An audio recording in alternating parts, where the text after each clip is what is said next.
Hey guys, welcome back to Tech Corner with myself, Shea. And Jay? Today we're going to be talking about using your hands. So getting away from mouse clicking, the premeditated mindset of clicking a mouse, being able to do one thing at once. Now we're going to be talking about using your hands to take advantage of all of the controls that are at your fingertips, literally, and be able to move them with two hands. So first of all, I'm going to talk about the very basic starting point for using your hands. Now this is a MIDI controller. This is the Akai LPD8. So this has 8 pads and it also has 8 knobs. Now what this does is it plays no noises, plays no sounds. All it does is control software, whether it's Logic, Ableton. It controls video software, it controls DJ software, and all you do is you assign things to it. So these could be mutes or solos for tracks, these could be drum sounds, these knobs could be volume faders, these knobs could be synthesizer parameters like filters and so on. It's up to you what you decide. The main point of this is that you can turn knobs. You can use two hands at once. You can get away from that premeditated mindset of knowing what it is that you want to do before you do it and having to click it, and just turn things and experiment with things. So these are only about £30, I think. I think these are quite cheap, but they have a million uses and they have banks of sound. So even though you've got 8 pads, you've got 4 banks of 8 pads. So 4 times 8, whatever the maths is on that, I'm terrible. 632. 32, yeah. So 32 pads and 32 knobs. And all you have to do is just press a button and then pick what bank you want to go for. And it can map it completely. So for instance, I've got a map for this which controls Logic, the Logic's mixer. So the first 8 tracks, which are my subgroup tracks, I can mute them and I've got the volumes for them. I can then change to a new bank where these are drum sounds, 909 and 808 drum sounds and their volumes. I've got another bank where these are controls for a certain synthesizer. So on and off certain oscillators. I've then got filter parts for it. And then I've got a last bank where I control DJ software using this. So deck 1 and deck 2. And it's all in one controller. And again, this is the Akai LPD8. I don't work for Akai. This is not like an advert for Akai. Not yet. Not yet. But this I put so many students onto about just getting one of these. They also do one of these with keys on it called the MPK Mini. It's about £80, upwards to £100 if you go for like the limited edition all black version and whatever. It comes with a LCD screen so you can see what it is that you're doing. You get a bit of feedback as to what the knob is giving you. You get keys on it, and you also get a little joystick, which is an XY, where again you can apply or assign something to Y and something to X. Brilliant. Really, really good. If you want to get into, or away from, should I say, clicking a mouse and having to think about what you do before you do it, something like this, plug and play, USB. There's no other connections on it, just a USB connection. Plug it in, and yeah, you've got control over whatever you want. You see I've put little stickers on mine. Quick and easy, yeah. Yeah, so I know like green, this is for the DJ software. Do you know what? I just assumed that they came like that. No, I put stickers on it. I didn't know that, actually. Yeah. So these are my, when I'm doing the DJ stuff, these are my effects. So I know that green is reverb, blue is delay, yellow is filter, red is distortion. Wow. Wow. Just because if I'm DJing somewhere, instead of taking decks with me, if I'm DJing, I can see. Well, you just know by the colour. You know by the colour straight away, yeah. Now I don't really need it because I know it now. But well, of course, yeah. It helps. But initially, it would have been a great idea, yeah. It's not plugged in at the minute, but you get light feedback. A little orange light shines up to tell you that it's on or not. And yeah, this is brilliant. Really, really highly recommended. And I use it a lot. It's probably one of the most things I've used out of my studio equipment, and the cheapest, to be honest. So many uses. I think it's really important to add like a piece of equipment like this to your gear. Particularly on the cheaper end of things. And the reason why I say that is because it's another form of creativity as well. Like Shay's been explaining, it's kind of like the moment you can put your hands on this thing, the moment your creativity changes. You're no longer just using a computer. And yeah, there is this kind of ethos that essentially, as if you're creating music, essentially we're generating program files, we're generating computer files.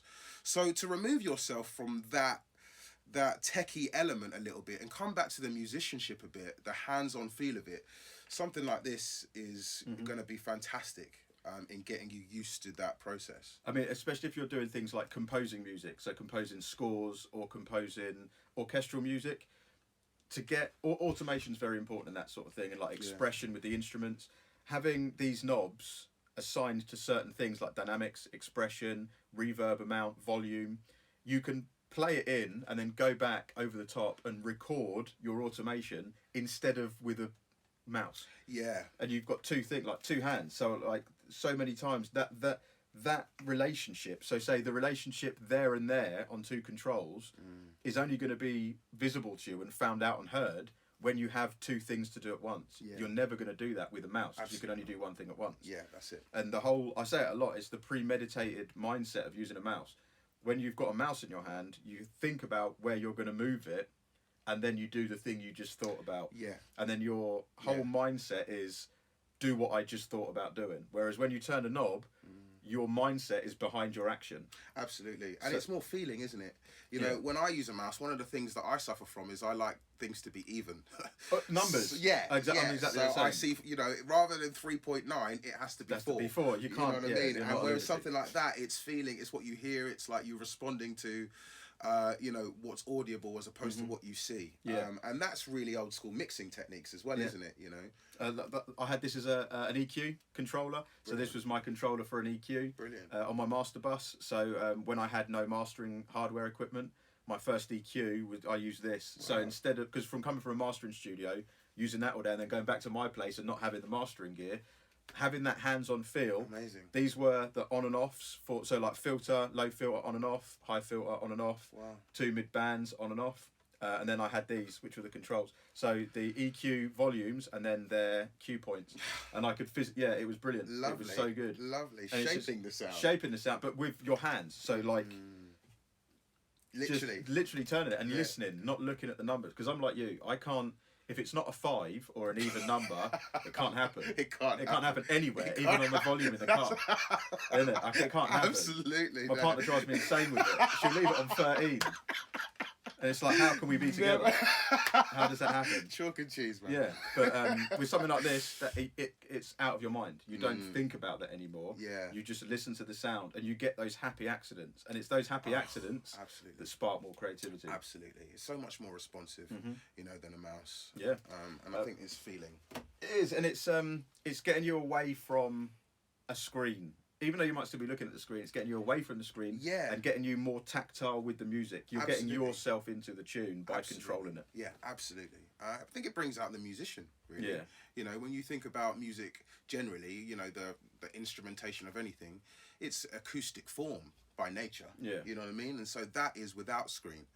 So, absolutely. Cool. I see you bought Yes. this. Oh, I bought the cable since we Bought were the cable.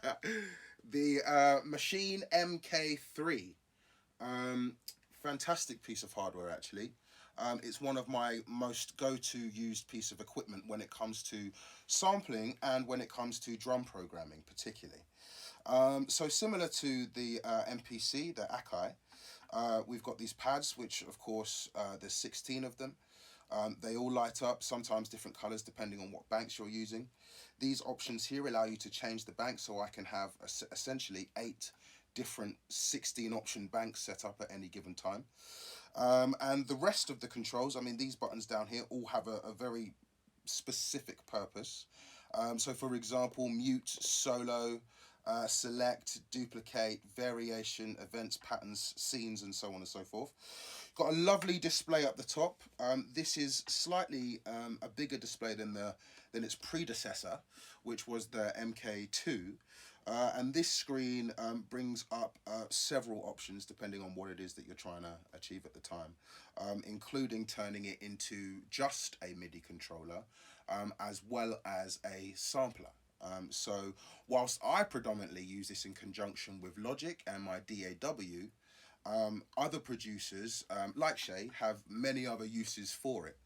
So, Shea, you have one of these. What do you use it for? Yeah, well, I did have one, and I sold it regrettably. But I used it. It's a controller for a specific software. So there's a software at DAW called Machine, and it is dedicated. Like Ableton has the Push, this is the Machine one. However, this is a brilliant audio interface as well. You can use it literally just as an audio interface to record microphones and so on through, and have your speakers coming out.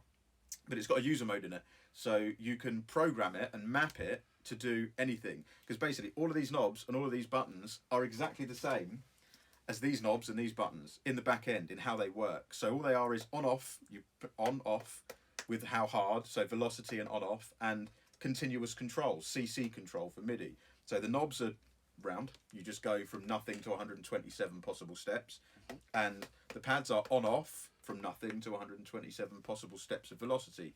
So the way I was using that was, again, I had it mapped to Omnisphere, the synthesizer Omnisphere. Oh yeah. So I had, this would still play the notes, but then all of these knobs were filters for the different parts, volumes for the different parts. Wow. The main use I had for it was a DJ controller. Live. And, yeah, live DJ controller, yeah. So like using record box software, not able to live. Right. So having it most softwares you will find, whether it's video software, whether it's DJ software, DAWs, they will let you control them via MIDI controllers. I've used it for video editing. Wow. Yeah, it's mad. Wow. Like, yeah, because all of these different things is all it is saying, do that much for that long, stop doing it. That's all the messages are, and it's up to you where you apply that. Do that for that long, how hard, and so on. So I was using that as a DJ controller. There's a few things on YouTube I've done about it where I've mapped it to record box. So deck 1 is A, deck B is 2, C is a sampler, and D is transform effects. And when I press A, these are all the hot cues. I've got nudges for each one. It shows up all here. So these are EQs on page 1. You bank across, and then you've got the effects for each of the decks, deck 1, deck 2. You can lip crossfader on that bit. Like it's honestly, you can do so much with it because it's such a basic MIDI. It's 1984 technology. It's MIDI technology. It's just telling you, it gives you the option to control something. So I rarely used it as a machine controller to control the software. Yeah, Wow. I just used it as my main MIDI controller, and it was absolutely brilliant. But I sold it because I'm greedy and wanted other stuff. So yeah, now I've had to downscale it to something like that. Well, you've still got the pads, which is the most. I've still got these little pads. They don't. and Those the light knobs up an array of beautiful colours. This is just orange. Still got 8 knobs with the banks. Yeah. But it's the same technology. Absolutely. The only difference is this isn't dedicated. You can plug that in and it will automatically map.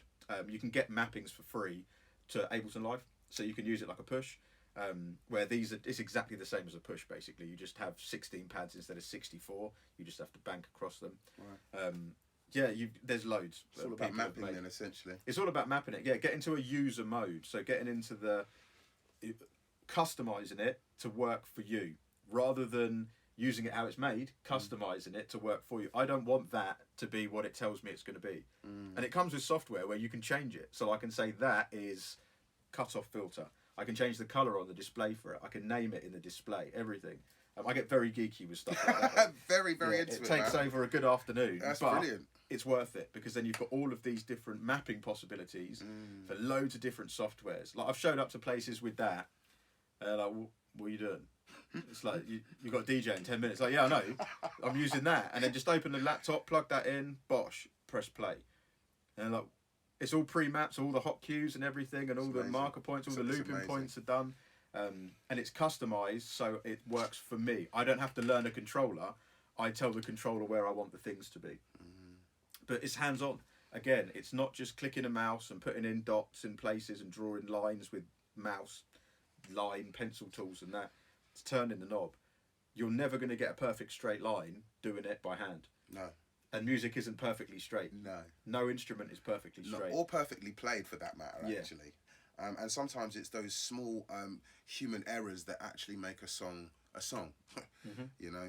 And so with these types of technologies, those human errors are encouraged. Yeah, I mean, like, there's so many. Like, I'm writing an album at the minute, right? 12 tracks deep into it at the moment. Every single one is just purely analog equipment, knobs, a couple of controllers, but the controllers I'm using for the software stuff. So even though there's software going on, I'm still using pads to control it. I'm still using hands to control it. Wow. And it's the imperfections that when you listen back to it, you have to remember that it was you that made it.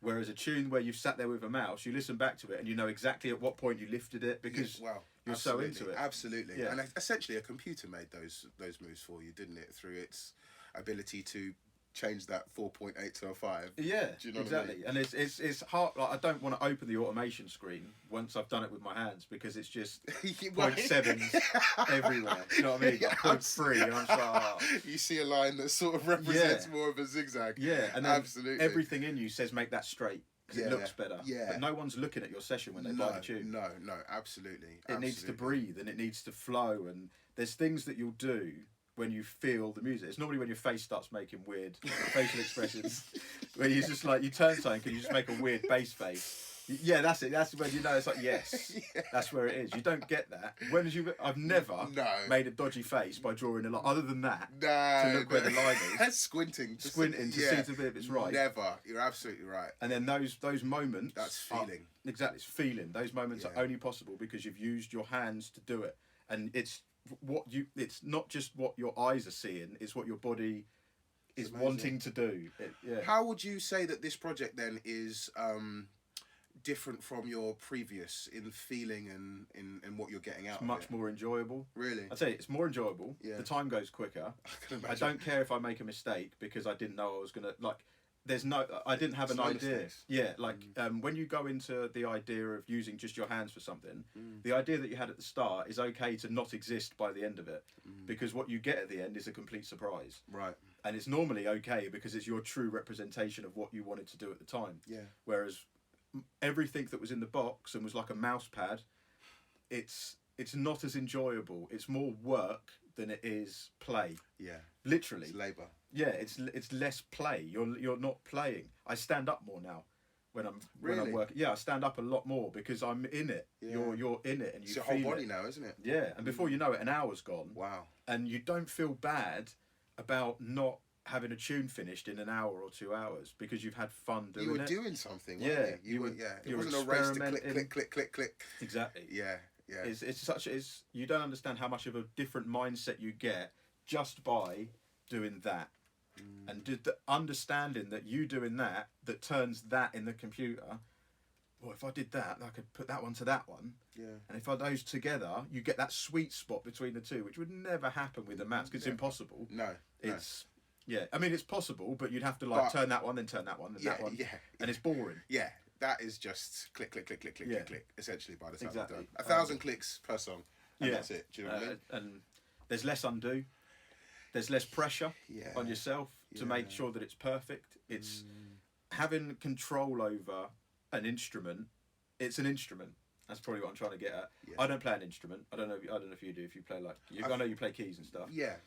But I don't play piano. I don't play guitar. I can smash a drum kit about, but I'm probably trash at it. I'm not good theoretically with an instrument, but that's my. It is. It's my instrument. Yeah, that's my instrument. It's the expression. Like what decides or what defines an instrument? Well, the manipulation of audio. But exactly. Like, what is an instrument? Is it a guitar? What makes a guitar an instrument? Someone has to play it. It's something that has to be played. Yes. I'm playing that. Yeah. Well, I'm playing it. It's just the sound is coming from something else in the computer, but I'm controlling it. I'm not clicking it to see where it's going to take me and then go, I don't like that. Next. Yeah, it's also something that I could never replicate.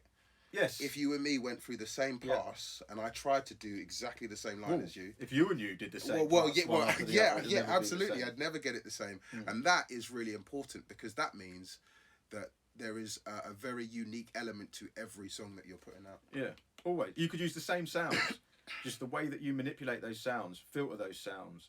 Like with a mouse, you open up a preset and you automatically, by subconscious most of the time, move the same things. Yes. To get to the same sound. Yes. Whereas when it's in a controller, you open up the sound and you move a little bit and it's completely different. Yeah. And then you're in a different mindset again and it's the same core source material, but you've just gone on a different tangent with it. Absolutely. Yeah. Absolutely. And that's what makes it an instrument, I think. Yeah. You know? And also it's something that you can, in real time, if you're talking about it in the live sense of the word, it's something that you can get better at.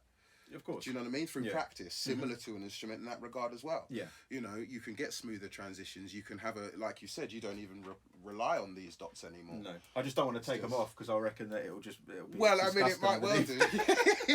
Yeah. But, I can imagine someone with a piano with those same dots on to remember notes, and it's the same sort of practice, Exactly. So you don't need them anymore. Weighs nothing. The width of a laptop, literally the width of a laptop. I've had this on a plane before. Yeah. Just easy to just work things out. I've used this for, like I said, video editing. Mad. I've used this for visuals. So Resolume, there's a lot of DAW, like a software called Resolume, which you make like visuals with, like graphics and weird visuals with. Okay. Use this to automate visuals live. Wow. Because it's just MIDI. It's MIDI. It's MIDI. It's just saying, do that, and whatever that is, you just click and drag onto that. Not just say like, I want that to do that. Perfect. It's just a mapping structure. Yeah, essentially it's turning something on and off, isn't it, with 127 parameters in between. yeah. The resolution is, it's either nothing, naught, or full, 127. That could be volume, that could be filter opening, that could be pitch, that could be anything. And depending on the controller that you get, this is a very basic one. There are other controllers like that one. Inside the software where you map it, you can decide that 0 up to 3. It doesn't have to be up to 127. You can determine the range of it. Wow. So when I've got the DJ controller for that, I used to have it so the reverb was never fully 100%. Right. The delay was never 100%. So I could crank the knob on it. These are lovely, by the way. They spin the whole way. Yeah. So you can just go like that. 360. Yeah, they're just endless encoders. So it's never going to be endless. No. But I know that I could turn it, it'll only ever go up to 6 steps. So a little bit of distortion. You'd already limited how much distortion you wanted it, and so maxing it out wasn't an issue. No, yeah, you couldn't max it out, because in the software you'd said that however many times you turn it, the maximum, the range of it is only going to be 0 to 3, which is like a tiny bit of distortion. But the delay one was 0 to 47 or well 50, because I couldn't do 47. Yeah. 0 to 50. Yeah. That still got in the way a bit. Yeah, I bet. It frees you up. The main point for this video really is just to help you to understand it doesn't have to cost you so loads and an arm and a leg and a full studio using analog equipment in order to get the feeling and the process of using analog equipment. These are all just controllers, and you can get them ranging from £30 up to what's that, about £500, I think, something like that. I think so. And everywhere in between. Yeah. Any kind of a MIDI controller, if it has a pad, if it has a knob, if it has a fader, if it has a button, that can be applied to any parameter of your choice, and sometimes multiple parameters. So I could have one knob and assign 20 different things at various amounts on one knob. So nothing, turn it up, adds a bit of delay, adds a bit of reverb, adds distortion, filters it, nuts. It's like a full effect in one knob just by what you've assigned it to. Brilliant. Impossible to do in that time with a mouse. With a mouse, yeah.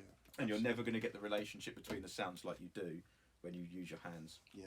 And I think what's important to note is that it doesn't really matter necessarily where you start with this type of gear, because like Shea has explained, a lot of it translates, although this has more knobs on it and more buttons and potentially more flashing lights, they do the exact same thing. And in fact, if we were controlling something, Shea would have no problem doing the exact same thing with whatever it is we were controlling than I would have using this. It's just about knowing how to map it and getting used to that process. So if you are a little bit overwhelmed by the whole idea of using something like this, then perhaps start with something smaller, but know that you are gaining information that is completely translatable to any piece of MIDI hardware that you can come across. Yeah, I mean, it's the fundamental, it's the understanding, it's the freeing moment when you realise that this isn't just drum pads. Like your keyboard, if you have a MIDI keyboard at home, with no buttons on it, just keys, like that. Sorry. This MIDI keyboard. This is exactly the same as that. This is nothing, 127, and everything in between. This can be an on and off switch. This could be mute track 1. This could be volume automation. This could be filter, the amount that I press it, how hard I press it. If you have anything that's a MIDI controller, you can map it to anything. You just have to be creative and open-minded about what you map it to. Sweet. So hopefully you found that helpful, or not. It might have ruined your afternoon. But get hands-on. Any last thoughts, Jay? No. Get hands-on. That's it. Hands-on. I've been Shea. I've been Jay. See you next time. Peace.